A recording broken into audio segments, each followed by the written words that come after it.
Bismillahirrahmanirrahim. Assalamualaikum warahmatullahi wabarakatuh.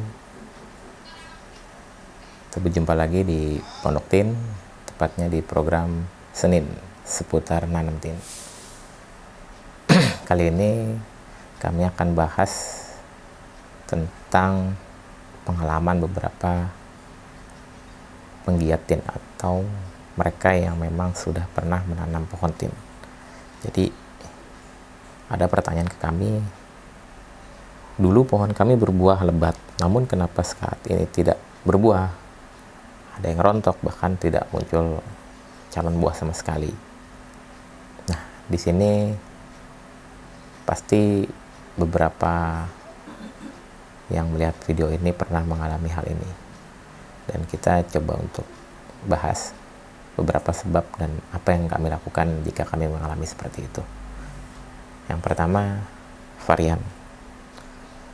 Memang pengalaman kami untuk varian buah merah, jika memang pemupukannya tidak rata atau tidak teratur, varian buah merah itu cenderung punya fase muncul buah. Dan memang varian buah merah ini kita mesti perhatikan betul tentang pruning atau batang-batang yang memang produktif untuk berbuah. Sedangkan untuk varian buah hitam, khususnya Iraqi, ini memang kita tidak perlu melakukan pruning selektif, dan pengalaman kami varian ini memang selalu berbuah. Walaupun kadang daunnya layu atau berubah warna, namun tidak pernah berhenti berbuah. Itu pengalaman kami di varian Iraqi. Jadi memang poin pertama itu sebagian besar karena varian. Dan kami rekomendasikan untuk varian Iraqi untuk mereka yang memang setelah mempunyai pohon tin tidak berbuah kembali. Dan untuk varian yang lain memang khususnya buah merah, buah hitam yang memang asalnya dari Eropa, itu memang kita lihat lebih sulit. Dan varian memang poin nomor satu atau menurut kami paling penting. Yang kedua itu media tanam atau tanah. Jadi kami pernah punya pengalaman tetangga yang memiliki pohon tin dan kemudian di awal berbuah lebat, namun tiba-tiba daunnya hanya sedikit dan tidak muncul buah kembali. Ternyata ketika kami bongkar, kondisi tanahnya lempung atau liat. Maksud kami liat ya, jadi keras. Satu karena akarnya semakin banyak dan memang sudah biasanya tanda-tanda tanah nutrisinya kurang, itu memang kondisinya liat. Nah, di situ saran kami, jika Anda memang telah terlanjur memiliki varian buah merah atau buah hijau,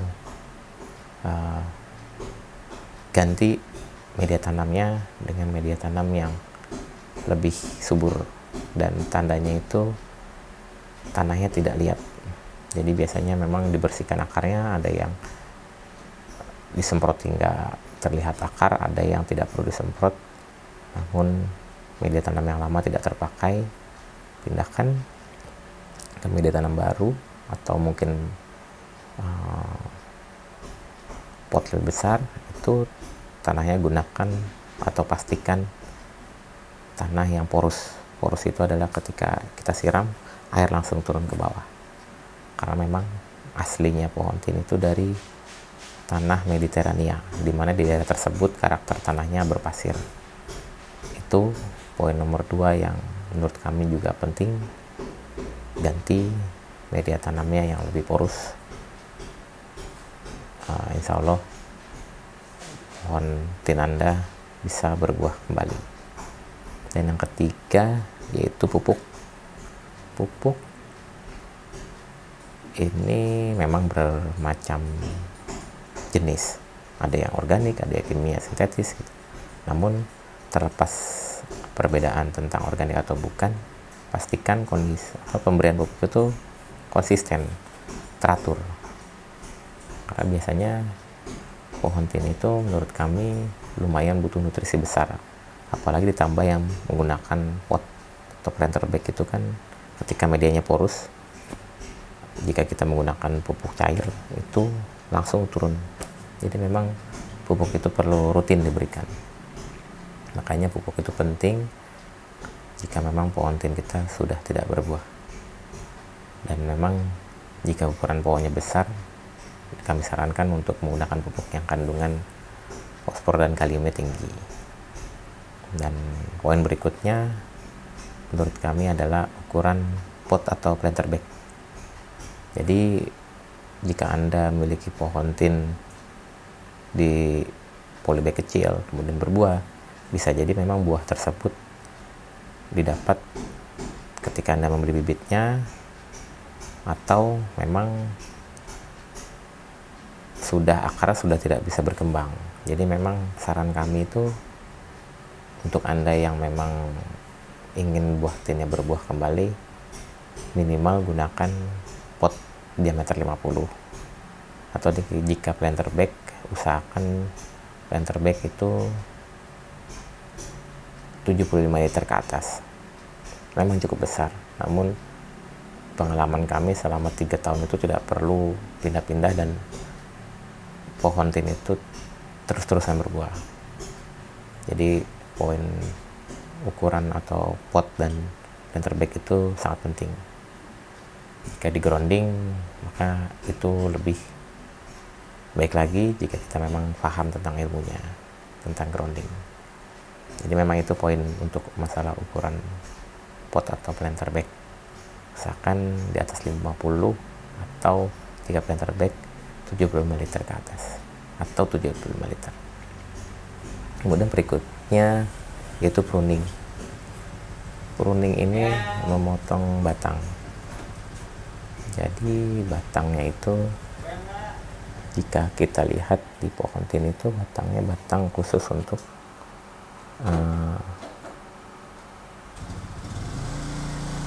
pembuahan.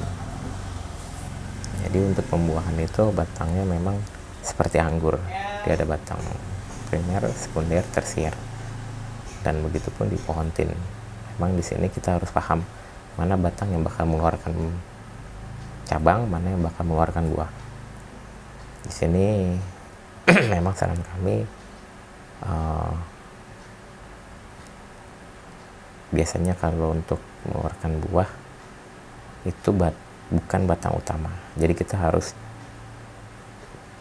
melihat atau memperhatikan pohon tin kita lebih detail. Ketika kita lihat, wah ini memang batangnya tidak membawa buah, kita pangkas, lalu akan tumbuh cabang batang baru dan kemungkinan itu membawa buah. Jadi memang kita harus paham tentang pruning, dan itu pun harus rutin. Jangan terlalu banyak cabang dalam satu pohon tin, misalnya lebih dari 5 atau bahkan 10 lebih. Nutrisinya tidak akan fokus ke buah. Dan kemudian hama ini paling simpel, dia itu bisa mengambil nutrisi dari pohon tin. Jadi pohon tin itu memang harus terbebas hama. Misalnya kutu putih itu dia menghisap nutrisi dari tanaman, dan biasanya semut menghampiri kutu putih karena kutu putih mengeluarkan semacam gula. Jadi hama itu bukan semut, tapi kutu putihnya, dan kita harus rutin mengecek atau menyemprot pestisida nabati, atau jika kami lakukan itu dengan menggunakan ekoenzim untuk menghilangkan hama. Karena memang jika nutrisinya diambil, otomatis buah itu tidak akan muncul kembali. Kemudian setelah hama ada namanya ketinggian, MDPL. Jadi memang buah tin itu mungkin dulu bagi kalian yang dulunya tinggal di dataran rendah, kemudian pindah ke dataran tinggi dan pohonnya tinnya tidak berbuah, itu sangat berpengaruh. Jadi tin itu jenisnya menyesuaikan atau variannya itu menyesuaikan dengan MDPL, berapa ketinggian. Dan memang sebagian besar yang di dataran tinggi buahnya lebih besar namun rasanya kurang manis. Dan begitupun sebaliknya. Nah, itu untuk masalah MDPL. Kemudian poin berikutnya itu asal dari bibit. Jadi bibit itu pastikan jelas, karena ada beberapa yang mereka memang mendapatkan bibit ini karena okulasi atau sambungan dengan pohon loa, kemudian kita tanam tinnya langsung di bawah, memang tidak sebanyak atau sesubur ketika disambung dengan loa pohon yang tin yang kita dapat. Nah, itu kita memang butuh proses adaptasi terlebih dahulu, dan pastikan asal bibitnya itu memang awalnya genjah.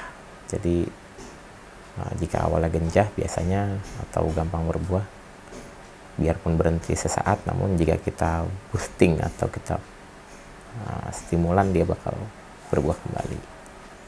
Dan yang terakhir itu menurut kami gulma. Beberapa penggiat tin seringkali di sekitar potnya itu ada gulma-gulma yang memang tumbuh liar, dan itu tentu mempengaruhi dengan nutrisi yang ada di pohon tin. Jadi sederhananya cabut gulmanya, potong kecil-kecil dan jadikan mulsa, itu paling cepat. Dan kami gunakan itu sehingga saat ini dan lumayan sederhana, simpel, dan berhasil. Itu poinnya, semoga bermanfaat. Dan jangan lupa berdoa, semoga berbuah kembali.